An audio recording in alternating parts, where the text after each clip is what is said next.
Sa atin mga brother, lalapit tayo sa Panginoon at sisisi tayo, iluluhod natin ang ating mga pagkakasala, pagkakamali, aaminin natin.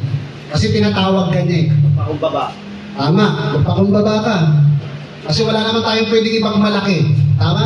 Lahat ng meron tayo, mayaman ka man o mahirap, anong meron ka, sa Diyos yan galing. So dalawang klase ng tao, handa at saka hindi handa. Yung handa, kapag ka ikaw handa, magkakaroon ka na ng relasyon sa Panginoon. Dahil naghahanda ka na eh. Mini-make sure mo na habang ikaw ay nabubuhay, inaayos mo na yung buhay mo. Kahit nandito ka pa sa loob. Lord, tulungan mo naman ako. Tawad lang nun. Ayaw ko na ng ganitong buhay. Samahan mo ako sa aking pagbabago. Ganun lang. Hindi naman komplikado eh.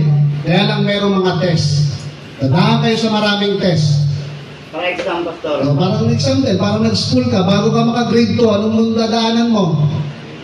O grade 1 muna, kinder pa nga yan, di ba? Opo. Oh. Nursery, kinder. Walo mga nagsasabi pa dati. Oh. May stage, Level. may pagdadaanan kang test. Step by step yan.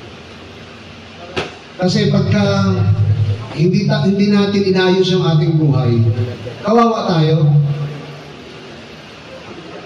Ayaw ng Diyos na maging kawawa tayo. Opo, Pastor. Hindi pa huli ang lahat. Naayos pa buhay nyo. Huwag nyo isipin na huli na ang lahat para sa inyo. Ang kailangan mo lang pag-asa, ang kapitan mo. Saan? Sa Diyos. Hindi sa pera, ha? Hindi sa kayamanan. Yung pananampalataya mo, yun ang hahawak sa Diyos at yun ang mag-aayos ng buhay mo.